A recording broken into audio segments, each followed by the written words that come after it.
linkage, historical similarities, but some aspects, okay, according to what I read today. One aspect is overproduction and overcapacity. One aspect is internationalization of the hegemon's local currency. So U.S. actually, after the Second World War, that when war stopped, the U.S. huge military complex, huge industrial complex stopped as well. So it has to find new ways to continue. So by aiding Europe, it can also transfer the U.S. overcapacity, the same as the U.S. dollar. Okay. So even though there is no compatibility between Belt and Road and the Marshall Plan, but still this aspect and the first aspect also are kind of very resemble, very similar. And other political games, calculations, for example, that the conflict in the Taiwan and South China Sea, and also a lot of trade issues, security issues. So these issues were very debatable in the international stage. But One Belt One Road, by moving west, by including more and more countries into the Chinese planned strategies, especially Eastern Europe, that making Europe actually is divided today. I was in Finland two months ago. That many scholars and policymakers from Brussels, from Berlin, and said to me that China is dividing us, not good. So many issues, the world become divided. So it's difficult to form a kind of united front in criticizing China or against China. So One Belt One Road can dilute some of the, and also development of overseas ports. This is also another. Anyway, there are different, and even for Latin America, it's also part of the One Belt One Road project. Risk the China wing of the diplomatic recognitions by some Central American countries, still also bring them into part of under this big umbrella. Okay, whether it is real, we don't know, but the strategy is take people in. Made in China 2025, that's here. These are areas that Made in China 2025 is going to make China be the dominant power, and that worries the United States very much. So the trade war is actually the war against the Chinese ambition. Okay? And this is China's 100 years frame, that's 100 years anniversary. Today is 70 years. 2 days ago, 70 years. So I don't know whether we can be old enough to say 100 years, I don't know. I don't think I can live there. Maybe I will be almost 90 years old. So. Anyway, in the US, the sentiment today, according to me as IP scholars, the US trade war, according to Steve Bannon's explanation, is that the US must stop. If the US cannot stop China, the US has tried to delay the process. And also that another kind of worry is that the OBOR, the One Belt One Road, is to help the domestic economic move forward. Okay, so here the OBOR, as I said, transfer the outdated industry to or overcapacity to other regions, whereas that it can push domestic economic move forward. And it is not only an economic, security, politics, these hard powers. The Chinese government also, according to what I read, and also by attending different conferences with Chinese domestic professors, and they also have a soft power in their mind. You know, that China is relatively, comparatively weaker in South China. But they want to use One Belt One Road to increase the soft power as well through non-diffusion. This is their plan, okay? Which means that China's success is a big success story. That is globally recognized, okay? But to me, it's very unique. It's only Chinese. It cannot be duplicated. But anyway, that China wants to embed this Chinese economic model into the One Belt One Road initiative, and then when it goes out, it also teach other countries how we do. So learning from Chinese experience, and by doing so, that it actually export the Chinese system of accumulation. The way China, this is Justin's point, that China is exporting the Chinese system of accumulation, various aspects of Chinese model, okay, the role of state, planned economy, etc., etc. That state subsidy or especially what we emphasize, protect infant ancestry. This is absolutely important. Okay. Then, through the Chinese success story or learning from China, then China is actually exporting symbolic power, not soft power, but symbolic power through norms and values. Last 2 days ago, I talked about the Asian Infrastructure Bank, where China's 3 proposals being written into the bank's policy paper when it's no critical condition, okay, no conditionality. Second, that the money has to be prioritized on infrastructure. Third, the share of developing country in East Asia must be larger than developed country. So you can see, even though these are Chinese proposals, but once they are accepted, so they must have non-diffusion. And this is also worried EU, because the 16+1, China transmit a lot of Chinese way of doing things in Eastern Europe, which make EU is very worried, and they don't like it. There are different theories we can also reflect on Belt and Road. Among all the theories, I want to use one theory which I really think is very convincing, which is Robert Cox's international political economy theory, where his hegemonic theory, okay, where he see the linkage between internal and external. Okay. Internal, if a country is able to unite 3 component ideas, material capacity, and institution. If this consolidated, a country will move out to shape international order. Must, and they will unite with certain social forces. One Belt, One Road is going to unite certain forces. I remember Beijing Normal University, I told you, Beijing Normal University is going to have a One Belt, One Road college. Beijing Normal University is installed a college in Zhuhai, One Belt, One Road college. I was very surprised. And they are going to recruit students from Africa, and they know those students will have a difference in the future. So that's also part of the plan.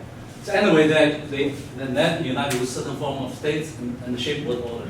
If you look at the One Belt, One Road, the Chinese were doing, then here is here. But if you look at natural idea, these are all Chinese ideas. Then material capacity, China now has capacity. That institution, China is installing, strengthening a lot of its China-led institutions, all these institutions. And if these 3 combined, really moving, it will shape the world order. So this is Cox's hegemonic theory, new Gramsci international relations theory. Another theory, I just mentioned 2 theories. Another theory is world system theory. World system theory says that look at the Wallenstein. We yesterday we talked about Wallenstein. The last 400 or 500 years, the world system is, experience prosperities and crisis, prosperity and crisis, and also the rise of new powers constantly. Okay, and all powers, no matter it's Chinese, British, American, they are all capitalist because they are all constrained by the mode of production of the global system. Okay, but according to what I read also, that according to if we follow the world system line of understanding, then even China is a communist country.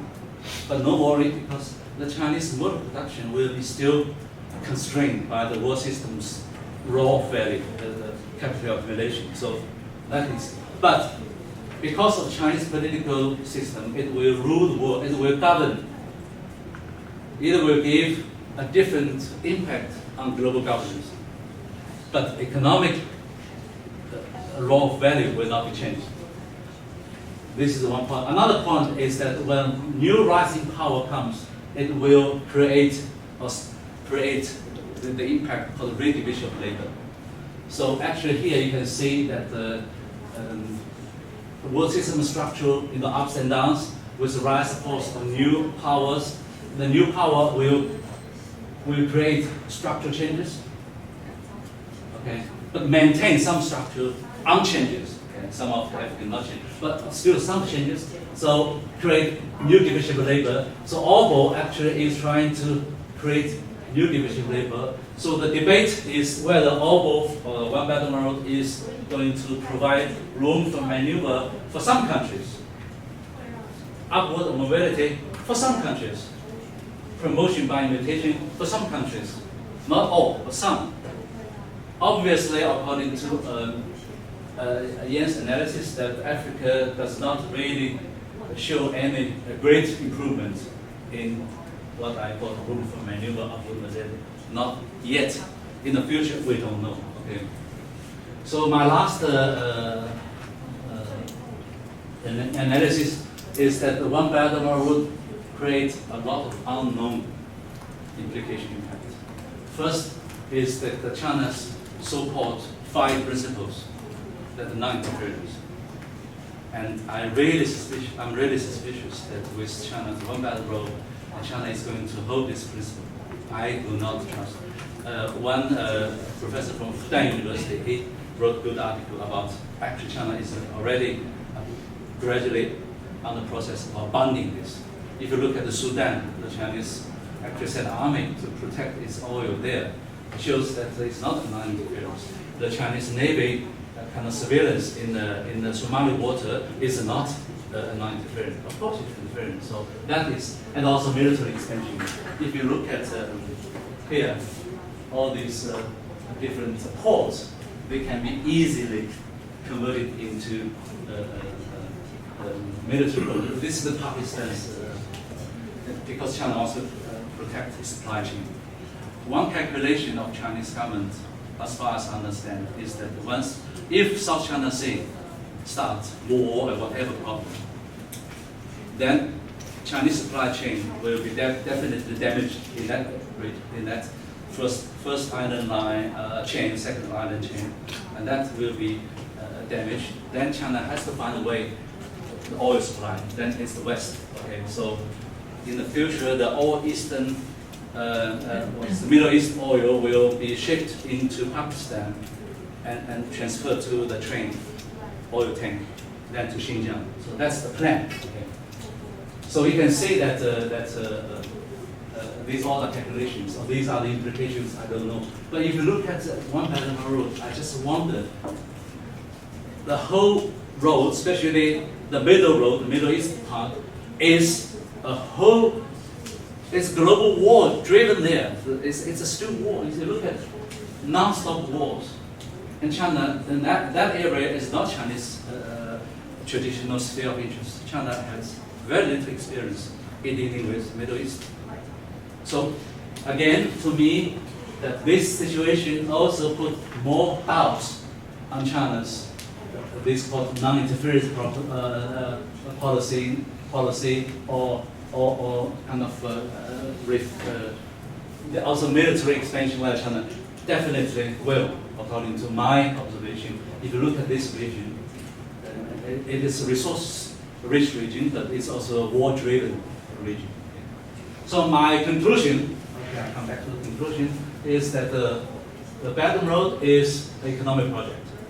Okay, it's China shift to a more proactive development strategy, foreign policy, extension of domestic imperative. It's kind of foreign policy as extension of domestic imperatives. Okay, and also made in China, China mode of production, etc. It is also a critical project. Okay, it's altering the conventional distribution of power and the ways in which interplay between states and markets are shaped by arrangements. This is Susan Stranger's international political, Susan Stranger, he talk about the structural power. Okay? She talk about the structural power of the West, mainly 4 areas. And One Belt One Road can be also regarded as China's attempt to. So many scholars actually claim that China's One Belt and One Road is redividing an already divided world. So China wants to redivide. Some people call it a recut cake. Okay. Security constraint is that all these are ambitions. These are constraints. Okay. I will see a lot of constraints, especially security constraints. Okay. EU is very and many other constraints. Here is the security constraint that the Middle East, India, Pakistan. Look at all these problems recently. I really don't know how Belt and Road is going to move when India, Pakistan is in war, and the Middle East is still in war. And many other constraints. The EU is still very resistant, very suspicious, and the US say no. Japan is a little bit reluctant, but now Japan is changing its attitude gradually, and India is still also resistant. So, and many unknown and unexpected obstacles ahead.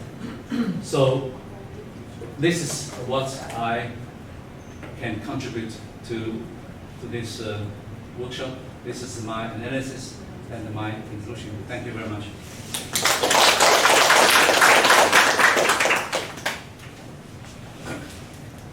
The next speaker is Professor Joyce. She needs no introduction. She's the director of the center. Professor in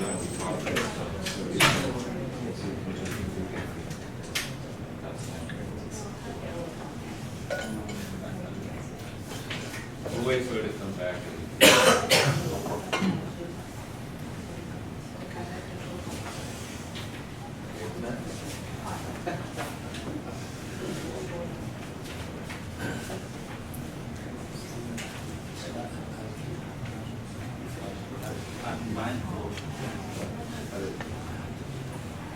有谁是用口译机的？我可以问一下。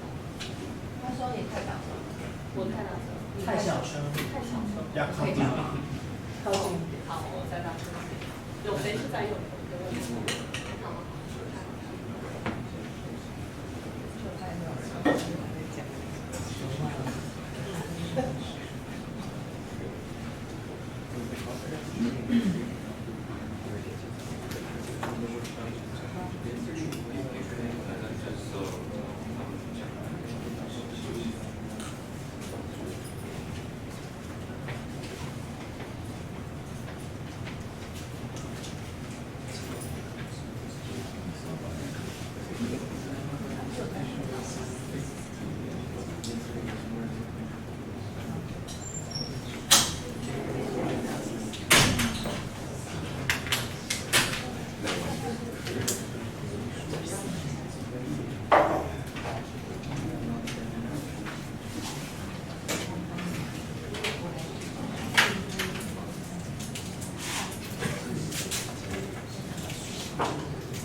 I'll just be reading from my text because it's a long essay and I shorten it a lot.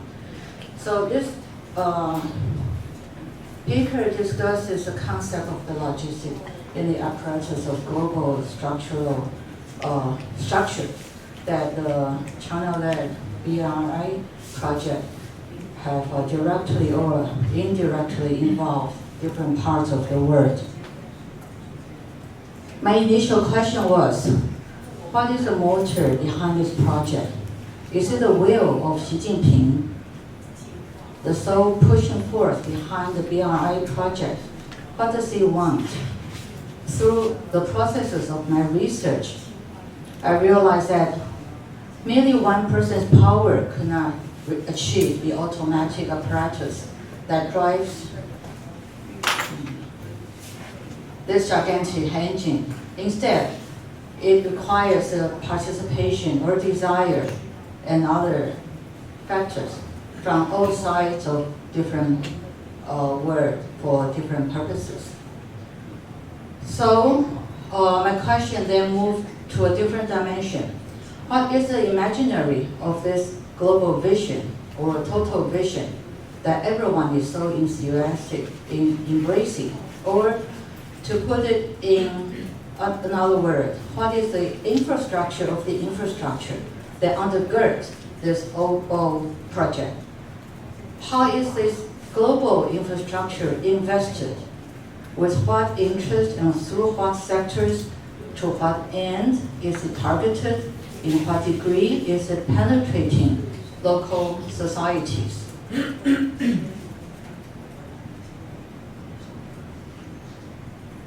So these are the images that we are all very familiar with.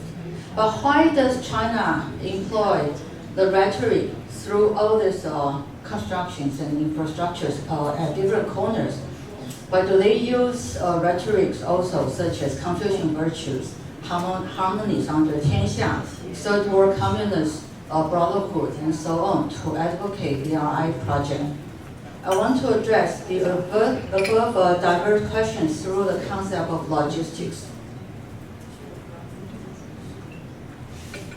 Yeah. The logistics, actually.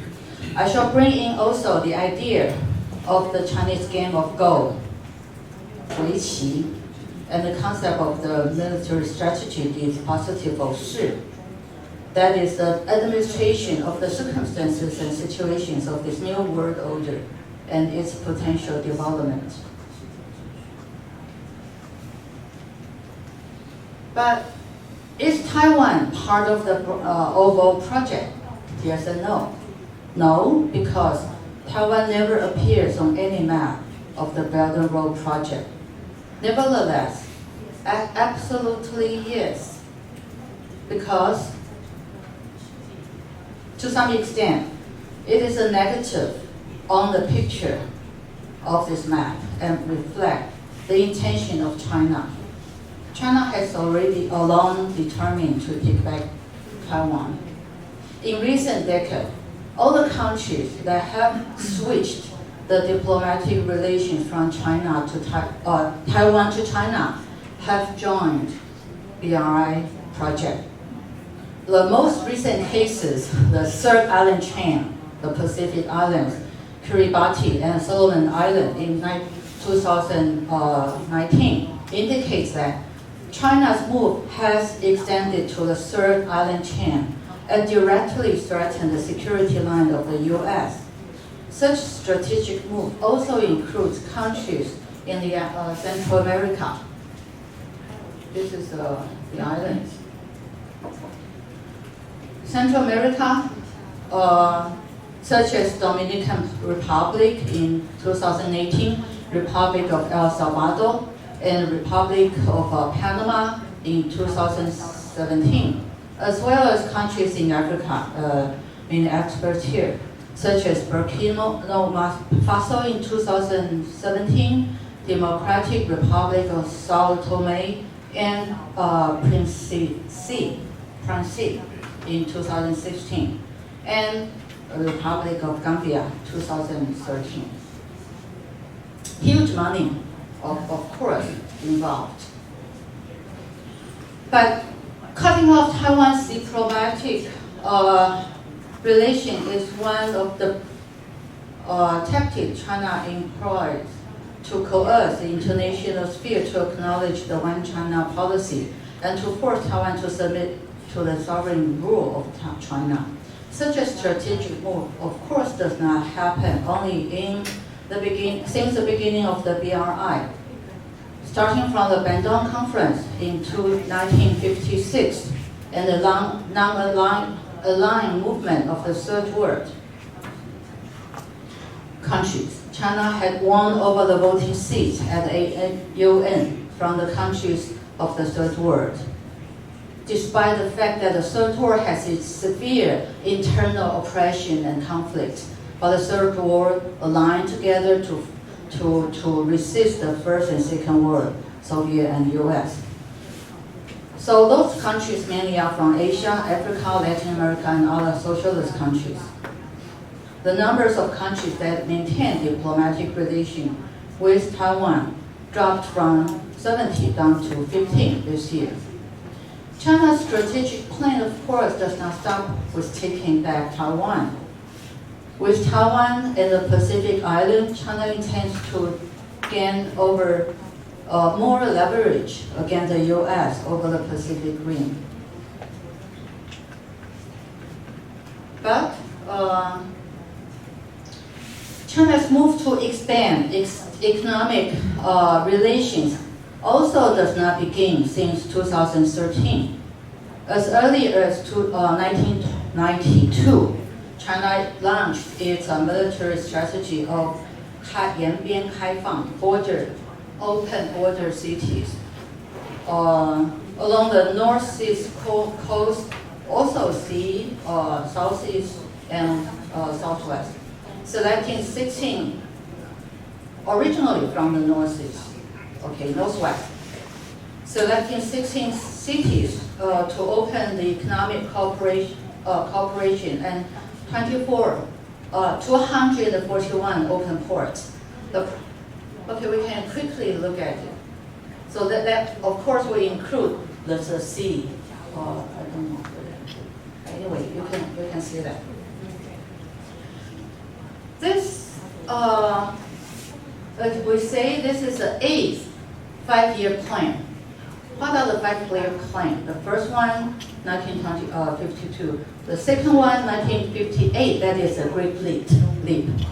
大跃进, 钢铁, and so on. And also that's the year when China bombarded Japan to gain the news strategy against U.S. To intervene, U.S. to intervene Middle East, the Suez Canal issue and everything. So this, all right.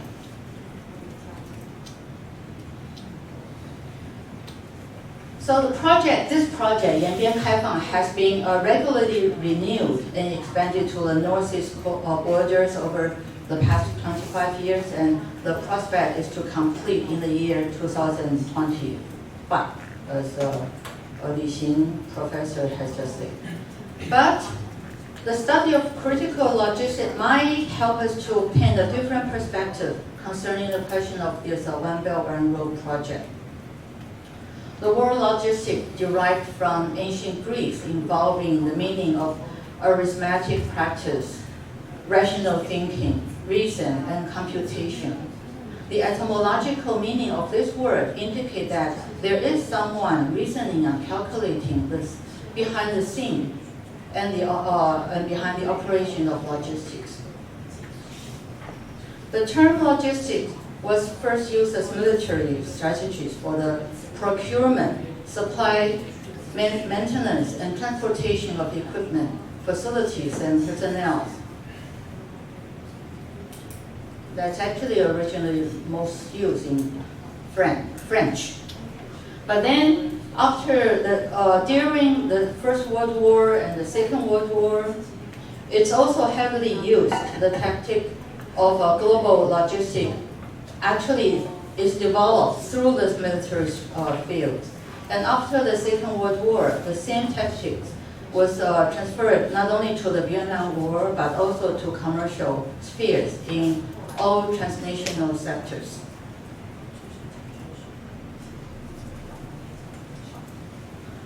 So, in modern world, of course, as we've seen, logistics refers to the planning, implementation, controlling, and efficient and effective flow of and storage of goods, services, and related information in the commercial spheres.